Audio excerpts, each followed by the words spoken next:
100%, or will we see him tonight? He's better. He's going to get a difficult or challenging skate this morning. He hasn't skated in a few days, other than a short one yesterday, and we'll see from there. It looks like, from judging by what we looked at, that Zach's in the lineup tonight. Zach should be in the lineup.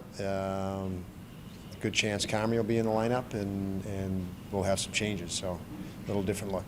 So what's the biggest thing you want to see from Zach in these 3 games coming up? Well, he's obviously a guy with a lot of talent and skill. Would love to see just that. See him make some plays. He processes the game very well, and he's been good in those areas. He probably could have a few more points based on how good he's been in that area, and I hope he gets rewarded for that. I would suspect that if there was ever a building, it was going to be jacked up the play, and this would certainly be one of them. Yeah, this is a special place for him. I know he's spent some time with his billet family, even yesterday when we got here, and it's exciting for all those guys. Peyton's in the same situation, having real fond memories of being here. When they're still kind of on their unofficial internship, if you will, how much do you bring that up in conversation with them, not to stress over it, or do you even talk about it at all? There's so much other to talk about that never enters. So there's too much right in front of them, obviously, with the urgency at this level, and they just want to play hockey. So we don't talk too far the distance. What stood out about his game, Donnie, just starting back in development camp? What did you learn about him, and then what's impressed you as he went out and took a job? So many things are impressive about Zach. Probably consistency stands out to the forefront, but I've said many times to our media and fans that he wouldn't be here if he wasn't smart defensively.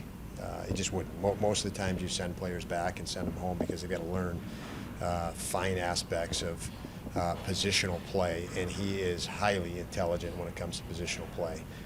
Forces a lot of mistakes through the other team.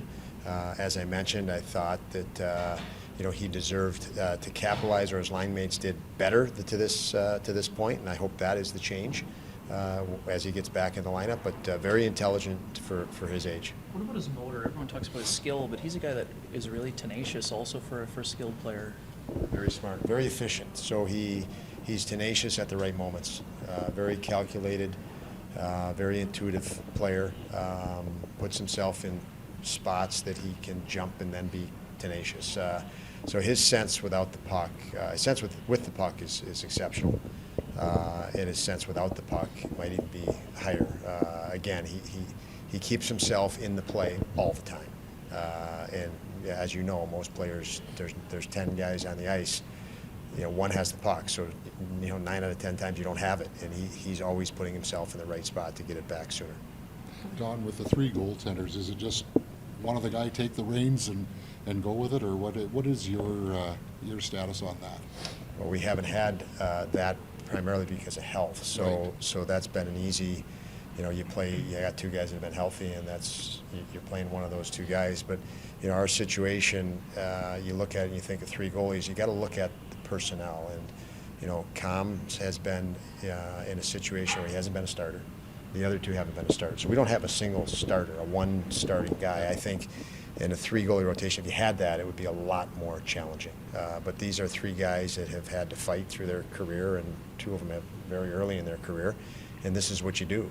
You fight, you get ready for your next opportunity in hopes of, inching your way toward a number 1 role. And all 3 guys are in that position in their career, and they've all done, fairly well to this point, and we hope they continue to progress. Going after the season you had last year, I would assume that there would be internal expectation that you would put on yourself as a group. How real of a challenge is that for a group, and kind of how have you seen your group deal with that? Well, you always have internal expectation. The outside circumstances have absolutely changed, but the inside, the expectation and build has not. I think we're still one of the youngest, if not the youngest team in the league, and you still deal with unfortunate hiccups along the way, and you try to work to resolve them as quick as you can. But expectations rise, with success, and it's a privilege to have expectations. But for us internally, we expect to be better every day, and we know, by virtue of that age and skill level, we will be better every day. It's just making certain we don't get distracted and don't get down. We feel, if you look at it, it's very, very simple. We should improve more than most teams in the NHL over the next 70 games. by virtue of age, and we will. I remember last year, this is a very difficult building to play in. The one thing I remember in your win was Comrie playing really, really well. What else went well for you that you were able to come out of here with a victory? Well, we were dialed in. I mean, it was a back and forth game. I don't think we scored till the second period. I know Owen scored his third consecutive game, and those were the first 3 goals of the season. I think we were in here game 48 or so last year. But, you know, we played with a lot more confidence and conviction, but we were later in the year, too. And that's what stood out for me. We had a lot of confidence and a lot of conviction with what we were doing. We're still working to get that at this point in the year, and as I just mentioned, we will. I know you wouldn't see a whole lot of Winnipeg, obviously Western Conference, Eastern Conference, but what's your take on what the Jets have and what their identity, what kind of team they are? Very, very dynamic. Obviously, Kyle Connor is an easy way to see dynamic and explosive, and I would say their team is that. They transition very quick. They transition with lots of confidence, and you know, that is an identity of theirs that they have an immense amount of confidence. They also know when that is, and they move as a group of 5 very fast when that happens. So, yeah, I'd say they're a high-tempo team. You know, obviously, pre-scout, you watch them against New Jersey. That was a pretty up-and-down game and a track meet. And you know, there's different categories of teams in the league, and they're in that category, high-tempo.